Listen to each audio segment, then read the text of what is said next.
Quarta, 26 de outubro. Verso para memorizar. Então Jesus declarou: Eu sou a ressurreição e a vida. Quem crê em mim, ainda que morra, viverá. E todo o que vive e crê em mim, não morrerá eternamente. Você crê nisto? João 11, 25 e 26. A filha de Jairo. As ressurreições anteriores à morte e ressurreição de Jesus não se limitaram a um grupo étnico ou classe social específica. Moisés talvez tenha sido o maior líder humano do povo de Deus de todos os tempos. Por outro lado, a pobre viúva fenícia nem mesmo era israelita. A sunamita era preeminente em sua comunidade. A viúva de Naim teve apenas um filho, de quem provavelmente dependesse, enquanto Jairo era um dos chefes da sinagoga, provavelmente em Cafarnaum. Independentemente da origem cultural ou da posição social, todos foram abençoados pelo poder vivificante de Deus. Ouça Marcos 5, 21 a 24.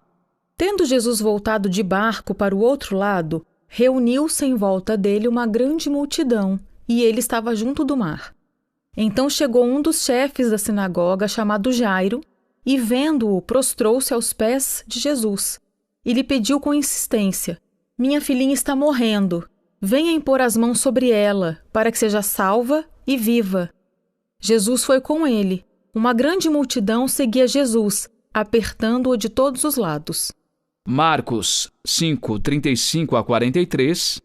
Enquanto Jesus ainda falava, chegaram alguns da casa do chefe da sinagoga dizendo: A sua filha já morreu. Por que você ainda incomoda o mestre? Mas Jesus, sem levar em conta tais palavras, disse ao chefe da sinagoga: Não tenha medo, apenas creia. Jesus não permitiu que ninguém o acompanhasse, a não ser Pedro e os irmãos Tiago e João.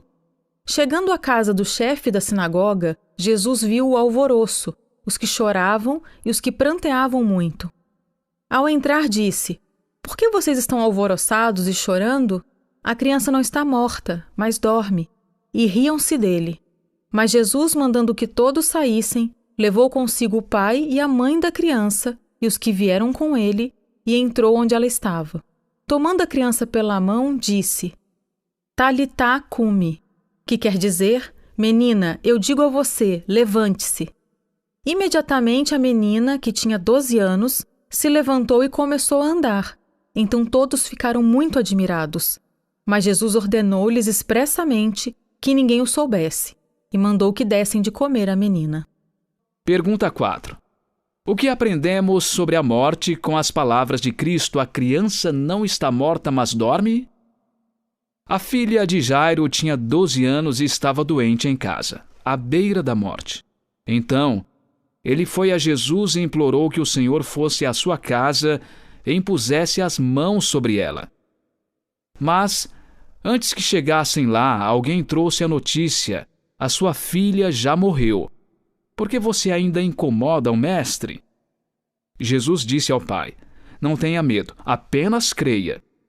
Tudo o que o pai podia fazer era confiar em Deus.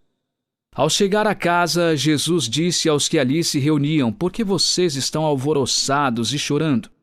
A criança não está morta, mas dorme. Eles o ridicularizaram porque sabiam que ela estava morta e não entenderam o significado de suas palavras. No Comentário Bíblico Adventista do Sétimo Dia, volume 5, lemos, abre aspas, a metáfora confortadora em que o sono significa morte parece ter sido a maneira predileta de Cristo para se referir a essa experiência. A morte é um sono, mas é um sono profundo do qual unicamente o grande doador da vida pode nos despertar, pois somente Ele tem as chaves da morte. Fecha aspas. Após a ressurreição, aqueles que viram a menina ficaram admirados diante do milagre. A morte é definitiva, absoluta e aparentemente irreversível. Ter visto algo assim certamente deve ter sido uma experiência incrível e transformadora. Não tenha medo, apenas creia. Essas palavras ainda são significativas hoje. Como podemos aprender a acreditar, mesmo em meio a situações de medo?